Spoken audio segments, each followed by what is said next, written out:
औज़ुबिल्लाहिमिनश्शैतानिर्रजीम बिस्मिल्लाहिर्रहमानिर्रहीम अस्सलाम वालेकुम डियर स्टूडेंट्स। मैं हूं बशर अली, आपका मैथमेटिक्स टीचर।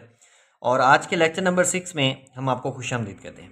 बेटा आज के लेक्चर नंबर 6 में हम लोगों ने डिस्कस करना है एक्सरसाइज 1.2 क्वेश्चन नंबर 1 का 7th पार्ट। हमने क्वेश्चन नंबर 1 के पहले जो 6 पार्ट थे वो प्रीवियस लेक्चर में हमने डिस्कस कर लिए थे अच्छे तरीके से, क्योंकि उसमें जस्ट एडिशन और उसमें सब्ट्रैक्शन की बात की जा रही थी और मल्टीप्लिकेशन की बात की गई थी। अब हमने नेक्स्ट इस लेक्चर के अंदर 7th पार्ट में डिवीजन ऑफ कॉम्प्लेक्स नंबर को डिस्कस करना है। तो बेटा जब दो कॉम्प्लेक्स नंबर को हम डिवाइड करते हैं तो कैसे डिवाइड किया जाता है, अंडरस्टूड है कि हम लोग पढ़ चुके हैं कि 1 इज डिवाइडेड बाय 2 को अगर आप मैथमेटिकली कुछ इस तरह से फ्रैक्शन में भी लिख सकते हैं 1/2।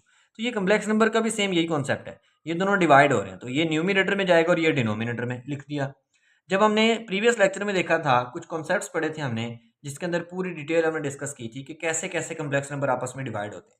तो वहाँ पे हमने ये पढ़ा था कि जब दो कॉम्प्लेक्स नंबर डिवाइड होते हैं तो जो डिनोमिनेटर होता है उसका कॉन्जुगेट लिया जाता है। अब ये डिनोमिनेटर कौन है, 2 - 4 आएगा, उसका कॉन्जुगेट मालूम करेंगे तो ये बेटा बनेगा हमारे पास 2 और इमेजिनरी पार्ट का साइन चेंज कर दिया जाता है। अब ये जो इमेजिनरी पार्ट बेटा आपके पास आ रहा है, ये जो आपके पास एक कॉन्जुगेट ऑफ कॉम्प्लेक्स नंबर आ रहा है, इसको आपने न्यूमिनेटर और डिनोमिनेटर के साथ मल्टीप्लाई कर देना है।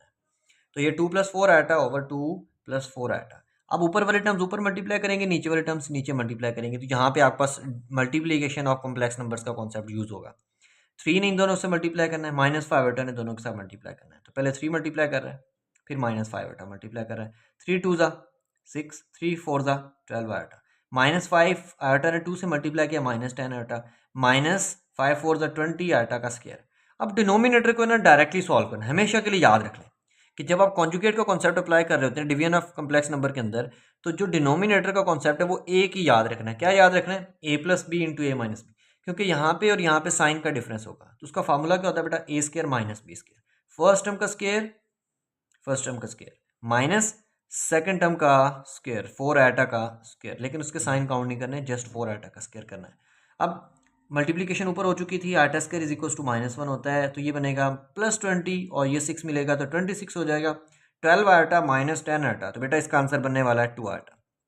अब डिनोमिनेटर की बात करेंगे, 2 का स्क्वायर क्या हुआ? 4, 4 का स्क्वायर 16 और माइनस एज इट इज, और ये आइटा के ऊपर भी स्क्वायर शिफ्ट होगा तो आइटा स्क्वायर बनेगा, और iota square is equal to -1 again, और -1 यहाँ पे जब मल्टीप्लाई कर लेगा तो +16 हो जाएगा। अब ये दोनों बन गए 20। अब क्वेश्चन की स्टेटमेंट ये थी कि इसको आपने बेटा कन्वर्ट करना in the form of a + b iota में।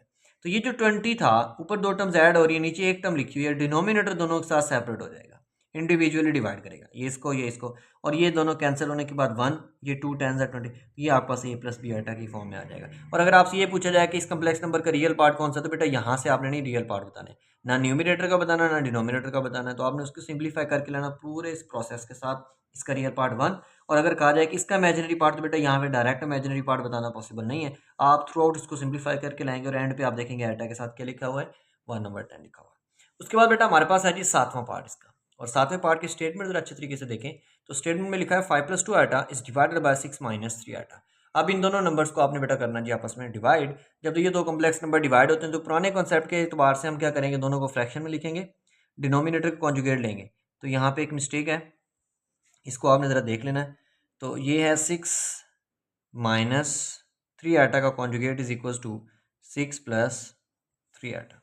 अब यहाँ पे होना चाहिए था 6 + 3 आइटा, यहाँ पे भी 6 + 3 आइटा।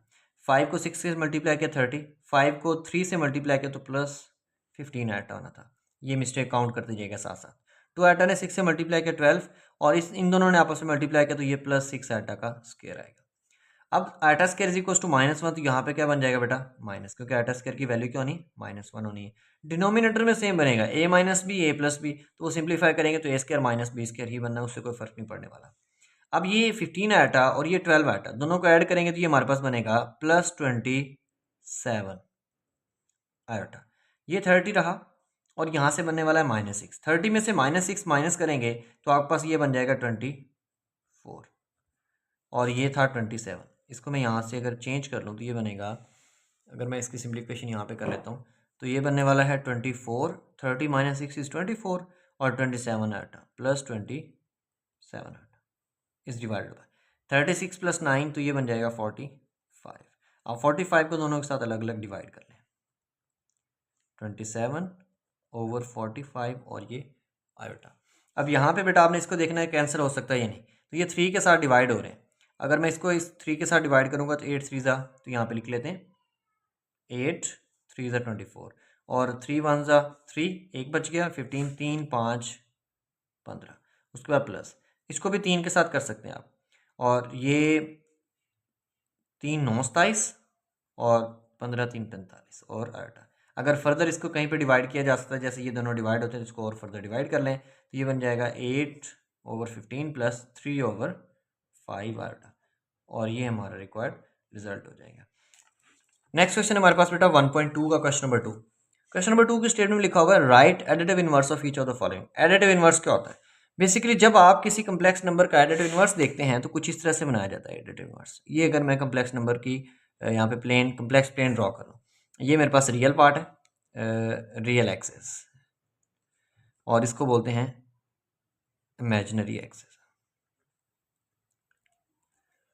अब ये बड़े अच्छे तरीके से आपने समझना है। मेरे पास एक कम्प्लेक्स नंबर लिखा हुआ है, लेट्स सपोज मैं कोई आसान सा नंबर ले लेता हूँ, z इज इक्वल टू 2 + 3 आटा, 2 + 3 आटा, 1 2, रियल एक्सेस के ऊपर 2 और इमेजिनरी एक्सेस के ऊपर 3, 1 2 3। तो जब मैं इसको ज्वाइन करूँगा तो ये आपस पास एक पॉइंट जो बनेगा या ये जो लाइन बनेगी, ये बेसिकली एक कम्प्लेक्स नंबर है। ये याद रखिएगा, दो तरह से कॉन्सेप्ट इस्तेमाल किया जाता है कि जो ये लाइन बनती है वो भी कम्प्लेक्स नंबर को, ये जो पोजीशन वेक्टर की लाइन आप कह रहे हैं, ये जो पॉइंट आपके पास बनता है ये भी कम्प्लेक्स नंबर ही होता है। तो ये बनेगा 2 + 3 आटा, जो कि आपके पास एक कम्प्लेक्स नंबर है। अब अगर इसको मैं क्या करता हूँ, माइनस से मल्टीप्लाई करता हूँ, इसको माइनस से बेटा आप मल्टीप्लाई करते हैं तो ये बनेगा आपके पास -2 - 3 आटा। अब -2 और -3 आटा कहाँ पे मिलेगा? ये -1, ये -2 और ये मिलेगा -3 नीचे आपको, -1 -2 -3, तो आपके पास तो पॉइंट ये बनेगा। आप ये कह लें कि जो कम्प्लेक्स नंबर आपको जिस प्लेन जिस एक्स क्वाड्रेंट में गिवन है उसकी टोटली अपोजिट साइड पे जो आपको मिलेगा -2 और -3 आटा, ये जो आपको कम्प्लेक्स नंबर मिला है ये उसके टोटली अपोजिट साइड के ऊपर है, मतलब ये यहाँ तक है तो ये यहाँ तक है, तो इसको बोलते हैं additive inverse. Just additive inverse कैसे बनता है उसका साइन चेंज कर दिया जाता है, या आप ये कह लें कि उसको माइनस के साथ मल्टीप्लाई करते हैं। Additive inverse of complex number z is equal to -z। और आपके पास अगर ये कम्प्लेक्स नंबर फर्स्ट पार्ट की बात करूँ, 3 + 2 आटा कम्प्लेक्स नंबर गिवन, इसका एडिटिव इनवर्स निकालना है तो आप उसको किसके साथ मल्टीप्लाई करेंगे? माइनस के साथ, तो -3 और -2 आटा, और ये आपका रिक्वायर्ड आंसर होगा। ये एमसीक्यू में इस तरह की स्टेटमेंट पूछी जा सकती है। बेटा सेकंड पार्ट, 4 - 3 आटा का आपने क्या करना जी? कम्प्लेक्स नंबर का एडिटिव इनवर्स मालूम करना है। तो बेटा आप इसका एडिटिव लिखने का तरीका पता होना चाहिए। एडिटिव इनवर्स ऑफ 4 - 3 आटा, इसको माइनस से मल्टीप्लाई करेंगे तो -4 और माइनस माइनस प्लस 3 आटा, ये हमारा रिक्वायर्ड आंसर आ जाएगा। सेम 5 - 7 आटा का होगा, इसको माइनस से मल्टीप्लाई करेंगे तो -5 + 7 आटा। अब ये फ्रैक्शन में लिखा हुआ तो कोई कन्फ्यूजन नहीं होनी चाहिए इसमें भी। माइनस को इधर मल्टीप्लाई करेंगे तो 2/5, माइनस को यहाँ पे मल्टीप्लाई करें तो -5/4, और ये रिक्वायर्ड आपका आंसर हो जाएगा। यकीनन आपको ये लेक्चर अच्छे तरीके से समझ आया होगा। अगर कोई बात आपको समझ नहीं आती तो कमेंट सेक्शन में लाजमी पूछें, और हमारे चैनल को लाइक सब्सक्राइब लाजमी करें, और अगर आप इस चैनल पे नए हैं बेल आइकन को लाजमी प्रेस कर लें ताकि आपको हर नई आने वाली वीडियो आपको टाइम पे मौसूल हो सके। और अगले लेक्चर तक के लिए इजाज़त दीजिए। अल्लाह हाफिज़।